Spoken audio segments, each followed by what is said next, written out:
magari kwa zunguruka tu hapo. Aba kutuchenga na kana numero kwa plaque haina haina numero ya plaque. Juu ya nini? 0 ni sawa manini. Bishapta zingine kama 5. Hivi sita tena ndio sita jipe mwa tena na sita.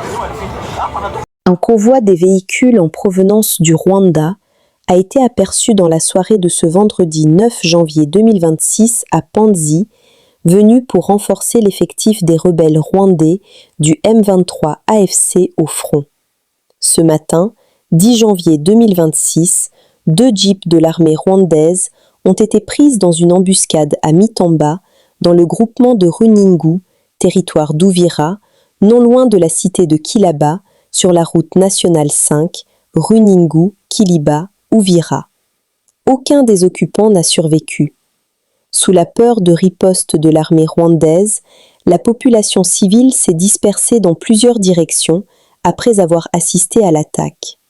L'armée rwandaise a récemment renforcé ses effectifs sur plusieurs lignes de front stratégiques, notamment sur l'axe d'Uvira, en vue de relancer des offensives sur le corridor Uvira-Baraka, sur l'axe de Walungu, précisément de Kaziba vers Mwenga, sur l'axe Massissi-Walikale. D'après plusieurs sources locales, l'armée rwandaise et ses alliés affichent une détermination claire à percer nos lignes de défense afin de s'emparer de la ville de Baraka dans le territoire de Fizi. Par ailleurs, des drones kamikazes auraient été déployés à Uvira avec pour objectif de fragiliser nos positions défensives sur l'axe Uvira-Baraka. Nous appelons la force aérienne des FARDC à se mobiliser en urgence afin de neutraliser ces drones et de contenir les troupes rwandaises massivement déployées à Uvira dans l'intention manifeste de relancer des offensives dans le territoire de Fizi. Il est important de souligner que lorsque l'armée rwandaise et ses alliés semblent observer une accalmie, il ne s'agit nullement d'un respect du prétendu cessez-le-feu.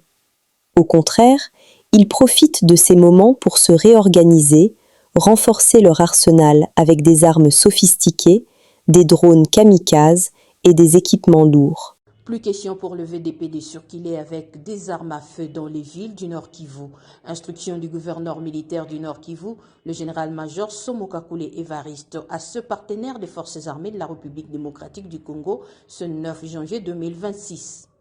Un ordre qui a été bien accueilli par la synergie des VDP Front Grand Nord devant le général de brigade Dieudonné Mugisa, commandant des opérations Sokola 1, Front Nord, Dixit John Mangaiko, leur porte-parole. Le gouverneur et toute l'équipe et toute sa suite, c'était pour nous sensibiliser pour que la paix ou la sécurité règne dans la ville de Butembo, que nous puissions cesser de circuler avec les armes dans des milieux où il y a la population, d'encadrer nos troupes pour les raisons de paix. Les VDP passent ainsi le message aux autres compatriotes et rassurent la population de Butembo et environ de leur engagement en faveur de la paix et du rétablissement de l'autorité de l'État en cette période où l'insécurité et le banditisme sont rapportés dans la région.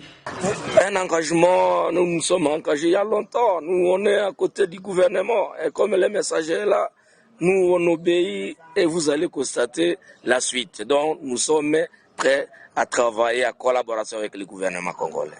Merci. Pour rappel, la synergie des VDP Front Nord s'est engagée il y a peu à marcher selon les orientations des forces armées de la République démocratique du Congo. La première ministre chef du gouvernement a rappelé les instructions présidentielles relatives à la communication gouvernementale sur toute prise de parole publique qui engage directement la crédibilité, l'autorité et la cohésion de l'État. Elle a souligné que la parole de l'État ne saurait être improvisée ou non maîtrisée, en particulier lorsqu'elle porte sur des questions sensibles liées à la défense nationale, à la sécurité, à la cohésion sociale ou aux relations diplomatiques. Et il est donc inacceptable de ne pas se tenir à cette ligne de conduite. Au regard de la persistance des prises de parole non concertées, intervenant en dehors des orientations présidentielles, la Première ministre a rappelé avec insistance à l'ensemble des membres du gouvernement la nécessité de veiller personnellement au strict respect des directives du président de la République, chef de l'État, en matière de communication. En conséquence, toute communication sur les sujets sensibles précités doit impérativement s'inscrire dans le mécanisme de concertation préalable, placé sous la coordination du ministre de la Communication et des Médias, en lien avec le service compétent de la présidence de la République et de la primature, afin de préserver la cohérence des positions de l'État et de prévenir tout risque diplomatique ou sécuritaire. Elle a demandé aux ministres d'en assurer l'application rigoureuse au sein de leurs cabinets respectifs. Le président de la République, chef de l'État, a, en appui à la communication de la Première ministre, lancé une mise en garde sévère aux membres du gouvernement qui ne se soumettront pas aux mécanismes établis au niveau du ministère de la Communication et des Médias. Au deuxième chapitre du regard sur les perspectives macroéconomiques de la République démocratique du Congo, le président de la République a commencé par attirer l'attention du gouvernement sur l'état de notre conjoncture macroéconomique tel qu'il ressort des données officielles et du cadrage macroéconomique contenu dans la loi des finances pour l'exercice 2026 qu'il a promulguée. Cette situation appelle une vigilance accrue ainsi qu'une action gouvernementale rigoureusement coordonnée. Si une appréciation du franc congolais a été observée depuis septembre 2025, le cadrage macroéconomique officiel anticipe néanmoins à l'horizon fin 2026 un risque de dépréciation de la monnaie nationale. En effet, le président de la République a appelé au renforcement de la discipline des finances publiques. Il a réaffirmé que la rationalisation des dépenses publiques demeure un levier immédiat, crédible et indispensable pour préserver les équilibres macroéconomiques. Elle implique une allocation plus efficiente de ressources fondée sur l'élimination des dépenses non prioritaires ou insuffisamment justifiées. Le président de la République a insisté enfin sur la nécessité d'une communication institutionnelle cohérente et responsable en matière de politique macroéconomique afin de préserver la crédibilité de l'action publique. Dès lors, il a instruit la Première ministre chef du gouvernement de lui transmettre dans les 15 jours un rapport précis et documenté sur l'état d'avancement effectif du processus de rationalisation des dépenses publiques, les mesures mises en œuvre et les résultats attendus à court terme. Autorité de régulation de la sous-traitance dans le secteur privé, le directeur général. Décision numéro 001/RSP/2026/ portant interdiction de fourniture, de distribution et de commercialisation des acides, de la chaux-vive, du charbon et autres réactifs directement par les sociétés minières titulaires de droits miniers ou de carrière et obligation de recours aux sous-traitants éligible, l'autorité de régulation de la sous-traitance dans le secteur privé ARSP en sigle.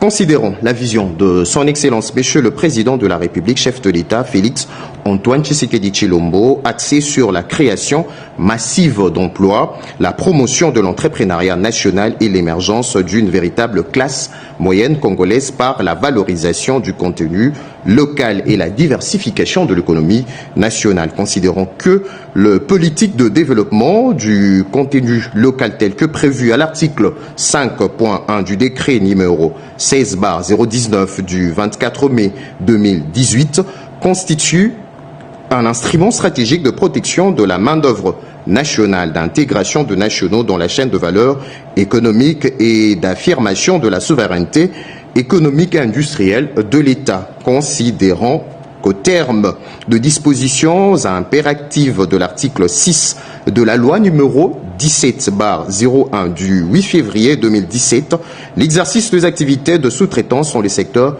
privés est strictement réservé aux entreprises à capitaux majoritairement aux Congolais dont la gestion est assurée par deux Congolais, personnes physiques. Considérons qu'en exécution de missions lui confiées par le texte légaux et réglementaire, l'autorité de régulation de la sous-traitance dans le secteur privé, ARSP en sigle, d'une part, assure la mise en œuvre et le suivi, évaluation de la politique nationale ainsi que de politique sectorielle du contenu local et d'autre part, veille à l'accès au marché par le respect de l'application de conditions requises dans la conclusion de contrats et dans l'exercice des activités de sous-traitance dans les secteurs privés conformément aux dispositions de l'article 5.1 et 3 du décret numéro 18/019 du 24 mai 2018 considérant le rapport d'enquête menée par les officiers de la police judiciaire de l'ARSP, lequel établit ce que de sociétés du secteur minier titulaires de droits miniers ou de carrière s'emploient à fournir des acides et d'autres réactifs, notamment la chaux vive, l'acide sulfurique et le charbon aux sociétés minières ainsi qu'aux usines de traitement de minerais en violation flagrante de textes légaux et réglementaires en vigueur en République démocratique du Congo. Considérons que de telles opérations, notamment de fourniture des acides, de la chaux vive, du charbon et tout autre réactif aux sociétés minières et aux usines de traitement de minerais sont au regard de la législation nationale en vigueur en la matière des activités de sous-traitance exercées dans ces cas en violation de la loi. Considérant que l'objet plutôt social de sociétés titulaires de droits miniers ou de carrière ne peut porter exclusivement que sur les activités minières, à savoir tout service, fourniture ou travaux de l'art de mine directement liés à la recherche, à l'exploitation minière et au traitement et ou transformation de substances minérales, y compris le travaux de développement, de construction et d'infrastructures. Considérant que l'exercice des activités de sous-traitance sans attestation d'enregistrement délivrée par l'ARSP constitue une violation caractérisée de la loi. Considérant que les sociétés minières titulaires de droits miniers ou de carrière ne sont pas, en raison de leur objet social exclusif, éligibles à l'enregistrement en qualité de sous-traitant auprès de l'ARSP. Considérons la nécessité impérieuse de garantir l'accès efficace de sous-traitants locaux éligibles aux segments stratégiques de la chaîne de valeur de l'industrie minière en vue de l'émergence d'une classe moyenne congolaise forte et durable, vu la nécessité et l'urgence.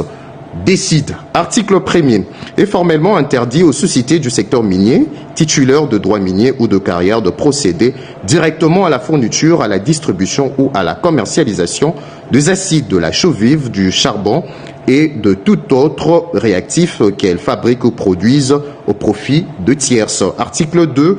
Pour toute activité de fourniture, de distribution ou de commercialisation de dits produits, les sociétés visées à l'article 1er recourent aux entreprises locales dûment enregistrées auprès de l'autorité de régulation de la sous-traitance dans les secteurs privés, ARSP en sigle. Article 3. Sont nuls, quelle qu'en soit la forme, le clause, la stipulation et arrangement contraire à la présente décision prise en exécution de la législation en la matière. Article 4. Toute violation de la présente décision expose son auteur aux sanctions prévues par la loi. Article 5. La présente décision entre en vigueur à la date de sa signature, faite à Kinshasa le 7 janvier 2026. Kachal Katam Miguel. Madame et messieurs. Nous sommes arrivés à la fin de cette édition. Merci à vous de nous avoir suivis jusqu'ici. Si vous avez apprécié ces contenus, n'oubliez pas de vous abonner à notre chaîne, d'activer la cloche de notification pour ne rien manquer de nos prochaines vidéos. Likez et partagez cette vidéo. On se retrouve très prochainement. À bientôt.